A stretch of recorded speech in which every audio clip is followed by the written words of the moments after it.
Hello class 12 students. आज मैं start करने के लिए जा रही हूँ सेकेंड पार्ट तुम लोग का। तो फर्स्ट पार्ट ऑलरेडी फिनिश कर दिया था मैंने up to application of differentiation. जो हम लोग का सेकेंड पार्ट है, सेकेंड पार्ट में जो पहला चैप्टर है दैट इज इंटीग्रल्स।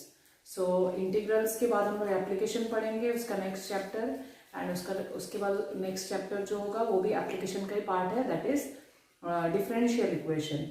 ठीक है, तो उसके लिए ये दोनों चैप्टर पढ़ने के लिए, यानी इसका जो नेक्स्ट चैप्टर है चैप्टर 8 एंड 9, उसको पढ़ने के लिए लेकिन तुमको डिफरेंशिएशन यानी जो हम लोग क्लास में पढ़ चुके हैं, लास्ट एप्लीकेशन ऑफ डिफरेंशिएशन में जो पढ़ चुके हैं वो टॉपिक, और इंटीग्रेशन जो अभी हम लोग पढ़ने के लिए जा रहे हैं, ये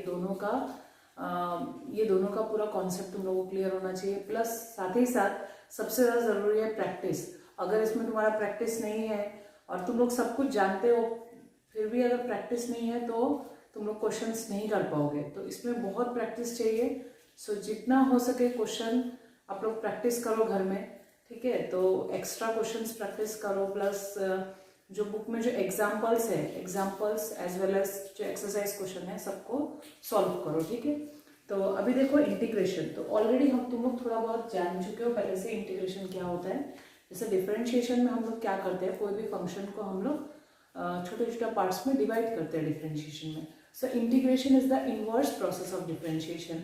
वो डिफरेंशिएशन का क्या है, इनवर्स प्रोसेस है। यानी इंटीग्रेशन में हम वो छोटा छोटा पार्ट्स जो हम लोग को डिफरेंशिएशन में मिल रहा है, उन छोटे छोटे पार्ट्स को हम लोग क्या करेंगे, जोड़ देंगे। ठीक है, तो जोड़ने को हम लोग क्या बोल रहे हैं यहाँ पे, जो टोटल ऑल सम अप हो जाएगा उसको हम लोग क्या बोल रहे हैं, integration. Okay, so integration is the inverse process of differentiation. It is also called anti-differentiation. Anti-differentiation यानी differentiation का उल्टा। तो अभी देखो, जब हम लोग dy by dx निकालते थे, जो लास्ट चैप्टर्स में हम लोगों ने किया, उसको हम लोग f dash x लिखते थे, है ना। This is called differentiation of y with respect to x. y is a function of x, है ना। तो यहाँ पे हम लोग इंटीग्रेशन का सिंबल को कैसे यूज करेंगे, अगर ये इनवर्स प्रोसेस है तो हम क्या लिख सकते हैं, देखो y is equal to integration of f of x dx। हम लोग इसको क्या बोलते हैं, integration of f of x dx। और बाद में मैं बहुत सारा नोटेशन तुम लोग को बताऊंगी। तो यहाँ से हम लोग को क्या मिल रहा है, हम लोग क्या कर रहे हैं, यहाँ पे हम लोग को फंक्शन दिया होगा, फंक्शन का हम लोग इंटीग्रेशन करेंगे with respect to x, so then we will get y। ठीक है, y तुम्हारा कोई भी कुछ भी हो सकता है, it may be a straight line, it may be a curve, it may be any function. ठीक है, तो कुछ नोटेशन ऑलरेडी बुक में दिया हुआ है। So these are some symbols, terms और phrases you can say. So these are some terms and what are the meaning of these terms, because you are getting this first time. Okay, so देखो f of x integration of, इसको हम लोग ऐसे पढ़ते हैं, इसको ऐसे read करेंगे, integration of f of x into dx। तो इसको क्या बोला जाता है, इसको क्या बोल सकते हो, integral of f with respect to x। f का इंटीग्रेशन हो रहा है। ठीक है, इंटीग्रल ऑफ f हम फाइंड कर रहे हैं किसका रिस्पेक्ट में, x का रिस्पेक्ट में। Similarly f of x in integration of f of x into dx को हम लोग इंटीग्रेंड बोलते हैं, और जो x होता है f ऑफ x में उसको हम लोग वेरिएबल बोलते हैं, वेरिएबल ऑफ इंटीग्रेशन। जैसे अगर वहां पे y होता है वेरिएबल, तो उसको y होता है अगर, तो हम लोग उसको बोलेंगे वो वेरिएबल क्या है, वो y वेरिएबल जो है वो वेरिएबल है इंटीग्रेशन का। एंड इंटीग्रेट, अगर कहीं पे बोला जाता है कि इंटीग्रेट करो, इंटीग्रेट का मतलब क्या है, इंटीग्रल का वैल्यू को फाइंड करना है, यानी फाइनली हमको क्या चाहिए, y चाहिए। तो इसको पूरा हम लोग इंटीग्रेशन करेंगे यूजिंग फॉर्मूला ऑफ इंटीग्रेशन। ठीक है, तो उसके बाद हम लोग को फाइनली y मिल जाएगा। ठीक है, और नेक्स्ट तुम लोग को और भी बुक में मिलेगा, तो तुम लोग ये देख सकते हो बुक में पेज नंबर 289 में ऑलरेडी ये है तुम लोग का। तो यहाँ पे इंटीग्रेशन का मीनिंग दिया, integration is the process of finding the integral and constant of integration. जो इंटीग्रेशन का कांस्टेंट होता है उसको हम लोग c बोलते हैं। Any real number c considered as constant function. तो c को हम लोग क्या बोल रहे हैं, कोई भी वो रियल नंबर हो सकता है। ठीक है, and it is considered as constant function, उसको कांस्टेंट फंक्शन बोलते हैं। So these are the integration or you can say anti-derivative of the functions। ठीक है, जो कौन सा फंक्शन है ये, जो ऑलरेडी हम लोग डिफरेंशिएशन में पढ़ चुके हैं। तो जैसे मैंने पहले बताया तुम लोग को कि integration is the inverse process of differentiation, यानी कि हम लोगों ने जैसे साइन x का डिफरेंशिएशन किया था तो cos x मिलता था, तो यानी इनवर्स करेंगे तो cos x का इंटीग्रेशन क्या मिलना चाहिए, साइन एक्स, ठीक है। तो यहाँ पे देखो इंटीग्रेशन ऑफ कॉस एक्स क्या है, साइन एक्स, ठीक है। सिमिलरली कॉस का डिफरेंशिएशन था माइनस साइन, तो साइन का इंटीग्रेशन क्या हो जाएगा, माइनस को इधर लिख सकते हैं, सो माइनस कॉस एक्स। और हमेशा याद रखना है जब भी इंटीग्रेशन होता है तो हम लोग को हमेशा एक कांस्टेंट सी वहां पे लगाना है, ठीक है।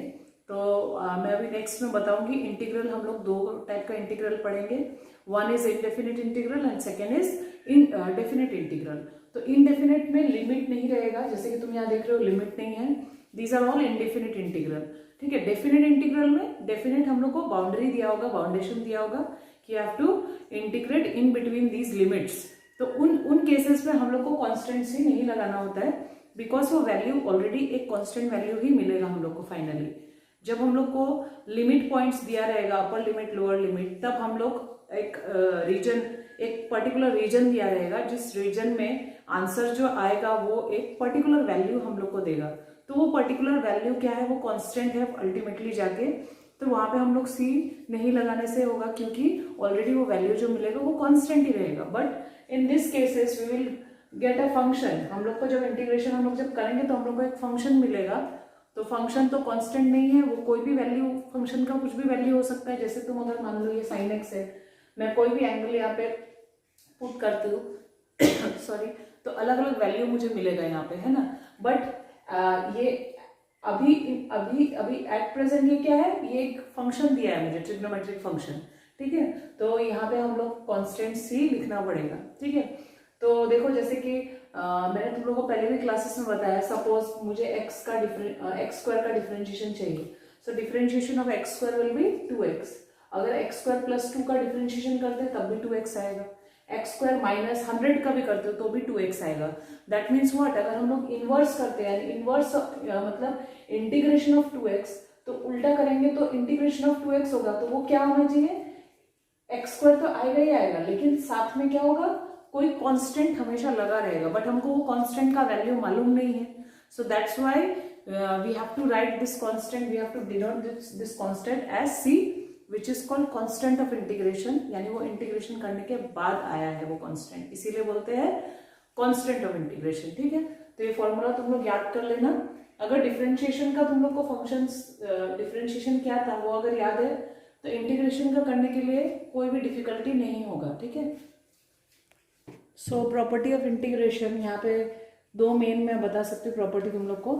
अगर देखो दो फंक्शन इस तरह से ऐड या सब्ट्रैक्टेड है, इस तरह से F of X plus minus G of X into D X, तो हम लोग उसका अलग अलग से इस तरह से इंटीग्रेशन कर सकते हैं, ठीक है। नंबर 2 तुम्हारा प्रॉपर्टी है, अगर कोई स्केलर मल्टीप्लाइड है विद द फंक्शन और तुम लोग को इंटीग्रेशन करना है, तो वो स्केलर हम लोग का क्या हो जाएगा, इंटीग्रेशन साइन के बाहर आ जाएगा। Then we have to do the integration of that function, ठीक है। सो स्टूडेंट्स, मैंने तुम लोग को बताया पहले जैसे कि इंटीग्रल हम लोग दो टाइप का पढ़ेंगे। First one is indefinite, indefinite ऐसा फॉर्म में रहेगा, and second one is definite, वो रहेगा इस फॉर्म में जहाँ तुमको lower limit and upper limit दिया होगा। So first of all we will discuss about indefinite integral. और इनडेफिनिट इंटीग्रल में तुम्हारा क्या है, इंटीग्रेशन के बाद हम लोग को फाइनल आंसर में constant of integration that is C, उसको हम लोग को लगाना है, ठीक है। लास्ट में हम लोग प्लस सी लिखेंगे हमेशा। सो सी, अभी हम लोग एक्सरसाइज 7.1 करते हैं। तो 7.1 में तुम देख सकते हो क्वेश्चन नंबर 1। तो क्वेश्चन नंबर 1 में क्या बोला है, हम लोग को एंटी डेरिवेटिव फाइंड करना है। ये फंक्शन दिया हुआ है, इसका एंटी डेरिवेटिव यानी कि इसका इंटीग्रेशन फाइंड करना है using method of inspection. Okay, method of inspection क्या होता है देखो, यानी हम लोग को पहले रिकॉल करना होगा हमने डिफरेंशिएशन में क्या पढ़ा था, ठीक है। तो डिफरेंशिएशन में हमने क्या पढ़ा था कि साइन 2x किसका डिफरेंशिएशन होता है, cos 2x का। तो हम लोग लिख सकते हैं differentiation of cos 2x is equal to क्या आएगा, -2 sin 2x, क्योंकि cos 2x का डिफरेंशिएशन होता है माइनस sin 2x। और फिर हम लोग चेन रूल अप्लाई करेंगे तो into differentiation of 2x will be -2, ठीक है, सॉरी +2 माइनस तुम्हारा cos से आ जाएगा। सो हम लोग क्या लिख सकते हैं इसको, हमको sin 2x का फाइंड करना है। तो sin 2x is equal to क्या हो जाएगा, जब -1/2 उधर जाएगा तो -1/2 d/dx ऑफ cos 2x। तो -1/2 को हम लोग ब्रैकेट के अंदर करेंगे तब भी एक ही वैल्यू आएगा। दैट मीन्स sin 2x किसका एंटी डेरिवेटिव sin 2x का क्या होगा, -1/2 cos 2x। इसको देखो हम लोग ऐसे भी बोल सकते हैं कि derivative of -1/2 cos 2x is sin 2x। तो अगर उल्टा अगर हम लोग इसको रीड करेंगे, डेरिवेटिव का उल्टा यानी एंटी डेरिवेटिव, तो हम लोग क्या लिखेंगे, हम लोग लिख सकते हैं therefore anti derivative of sin 2x is this one. ठीक है, क्या हो जाएगा, -1/2 cos 2x। So next question देखो, क्वेश्चन नंबर 5 में कर रही हूँ, इसमें दो है फंक्शन, एक ट्रिग्नोमेट्रिक और एक एक्सपोनेंशियल। तो हम लोग यहाँ पे जानते हैं कि cos 2x का डिफरेंशिएशन इज -2 sin 2x। तो पहले हम लोग sin 2x का निकालेंगे। तो एंटी डेरिवेटिव sin 2x का इतना हम लोग पहले ऑलरेडी निकाल चुके हैं। ठीक है, नेक्स्ट इज e⁻³ 3x। तो e⁻³ 3x का डिफरेंशिएशन ये होता है। ठीक है, तो हम लोग यहाँ पे देखो, इस पार्ट को मैं क्या लिख सकती हूँ, e⁻³ 3x is equal to 3 इधर जाएगा तो 1/3 हो जाएगा। सो 1/3 d/dx ऑफ e⁻³ 3x। तो 1/3 अंदर चला गया, और मैंने क्या किया, इस इक्वेशन में 4 से मल्टीप्लाई कर दिया, because we need 4 into e⁻³ 3x। तो हम लोग 4 से मल्टीप्लाई कर दे रहे हैं। सो ये 4 e⁻³ 3x का एंटी डेरिवेटिव क्या है, 4/3 e⁻³ 3x। So all together हम लोग पूरा फंक्शन के का एंटी डेरिवेटिव क्या बोल सकते हैं, anti derivative of this whole function will be sin 2x का एंटी डेरिवेटिव क्या है, -1/2 cos 2x। और 4 e⁻³ 3x का क्या है एंटी डेरिवेटिव, 4/3 e⁻³ 3x। और ये माइनस साइन आएगा बिकॉज यहाँ आगे बीच में माइनस साइन है। ठीक है, सो आंसर को चेक करने के लिए वापस तुम इसका डिफरेंशिएशन कर सकते हो, इसका डिफरेंशिएशन एंड इसका डिफरेंशिएशन। तो देखो फाइनली तुमको फिर से यही मिल जाएगा, sin 2x -4 e⁻³ 3x। So integration में एक प्लस पॉइंट क्या है, क्वेश्चन करने के बाद इनडेफिनेट इंटीग्रल के बारे में मैं बोल रही हूँ। सो अगर इंटीग्रेशन करने के बाद जो फाइनल में तुमको आंसर मिल रहा है, उसका डिफरेंशिएशन कर दोगे तो तुमको वही क्वेश्चन मिल जाना चाहिए। अगर वो क्वेश्चन मिल रहा है that means your answer is correct, अगर नहीं मिल रहा है इसका मतलब है तुमने आंसर में कहीं गलती किया है। सो सी नेक्स्ट क्वेश्चन। सो इसके बाद हम लोग का मेथड ऑफ इंस्पेक्शन खत्म हो गया है। उसके बाद क्वेश्चन नंबर 6 से जो ऑनवर्ड्स जो क्वेश्चन है, here you have to apply the integration formula, जो मैंने तुम लोग को स्टार्टिंग में इंटीग्रेशन फॉर्मूला दिया था वो। ओके, सो देखो नंबर 8 में यहाँ पे कर रही हूँ। तो यहाँ पे ABC जो है वो कांस्टेंट है। सो सबसे पहले हम लोग जो प्रॉपर्टी है इंटीग्रेशन का उसको लगा के तीनों फंक्शन को अलग करेंगे, और सबका integration with respect to x हो रहा है। So here a is constant, तो इंटीग्रेशन साइन के बाहर आ जाएगा। जो प्रॉपर्टी था याद करो, जो प्रॉपर्टी था k into function with respect to x। तो यहाँ k को हम लोग स्केलर कांस्टेंट है वैल्यू, तो इसको बाहर ले लिया, b भी बाहर हो गया, c भी बाहर हो गया। c देखो जब बाहर हुआ तो अंदर में 1 बचेगा, तो 1 को हम लोग लिख सकते हैं x⁻0। नेक्स्ट देखो x² इंटू dx। सो हम लोग के पास इंटीग्रेशन का फॉर्मूला है x⁻n with respect to x। इसका इंटीग्रेशन होता है x⁻n+1 बाई n+1। ठीक है, तो यहाँ पे 2+1 बाई 2+1 दैट विल बी 3। उसके बाद इंटीग्रेशन करने के बाद कांस्टेंट एक c आएगा। तो यहाँ देखो एक कांस्टेंट हम लोग को c1 मान लिया इसको। ठीक है, ये फर्स्ट, क्योंकि फर्स्ट इंटीग्रेशन हुआ है तो उसका इंटीग्रेशन कांस्टेंट ऑफ इंटीग्रेशन मैंने c लिखा है, c1। नेक्स्ट सिमिलरली यहाँ x का पावर 1 है, तो x 1+1 फिर से करोगे यहाँ पे, तो नीचे में भी 1+1, सो x²/2 प्लस यहाँ कांस्टेंट ऑफ इंटीग्रेशन c2 हो जाएगा। नेक्स्ट इसका इंटीग्रेशन हो रहा है, तो x टू द पावर यहाँ 0 पुट करने से 0+1 by 0+1 that will B x। ठीक है, तो ये आ जाएगा cx, और लास्ट वाला जो तुम्हारा यहाँ पे इंटीग्रेशन का कांस्टेंट आएगा वो आएगा c3। सो फाइनली हम लोग क्या करेंगे, लास्ट में c1 plus c2 plus c3, उसको हम लोग ऑल ओवर क्या लिख सकते हैं, प्लस c हम लोग दे सकते हैं उसको। ठीक है, तो इसको प्लस c1 c2 c3 नहीं लिख के finally we can write c। तो अभी इसको थोड़ा और सिंप्लीफाई करके इस तरह से लिख सकते हो, ax³ के साथ मल्टीप्लाई हो जाएगा, ये ax³/3 plus bx²/2 plus cx plus c। So next question में 10 को देखो कर रही हूँ कि a-b² अगर फॉर्मूला में हम लोग अप्लाई करते हैं, क्योंकि a-b² बन रहा है, तो इसको हम लोग करेंगे तो a² प्लस b² 1/√x, तो x हो जाएगा -2ab। ठीक है, तो ये आ जा रहा है x इंटू dx, पहला integration, next integration 1/x into dx, -2 बाहर आ जाएगा और ये कैंसिल होने से 1 इंटू dx। तो x का इंटीग्रेशन आ रहा है x²/2, 1/x का आ जा रहा है प्लस log x। ठीक है, मॉड्यूलस x यही था, -2 और 1 का इंटीग्रेशन अभी भी मैंने तुम लोग को बताया x⁻0 लिख सकते हो, so it will be x।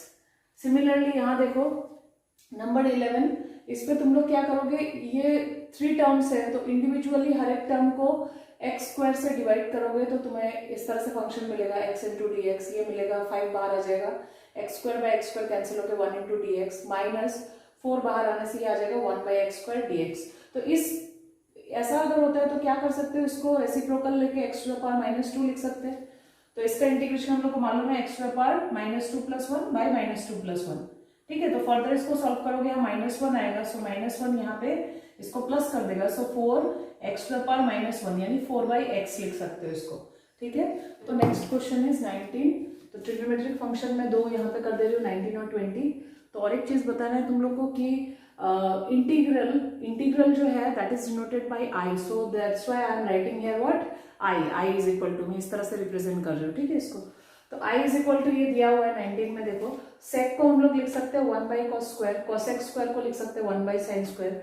So after simplification sin square x by cos square x, that will be tan square x, and tan square x using identity we can write sec square x minus 1। तो इसको अगर हम लोग property apply करेंगे तो ये sec square x dx minus 1 into dx हो जाएगा।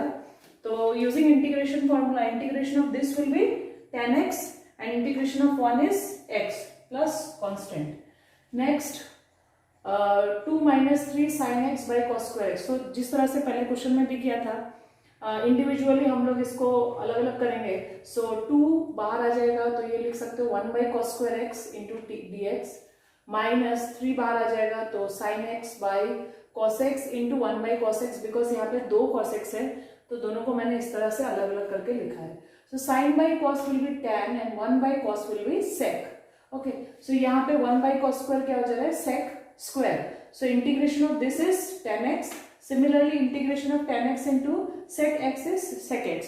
ये कहाँ से मिल रहा है, मैंने फॉर्मूला तुम लोग को लिखा है उसमें तुम लोग देख सकते हो, या फिर याद कर सकते हो कि sec स्क्वायर x किसका डिफरेंशिएशन था। So it was differentiation of tan x, ठीक है। तो यहाँ पे हम लोग tan x लिख सकते हैं। सिमिलरली इसको भी उस तरह से याद कर, so try to do the remaining question. Okay, thank you.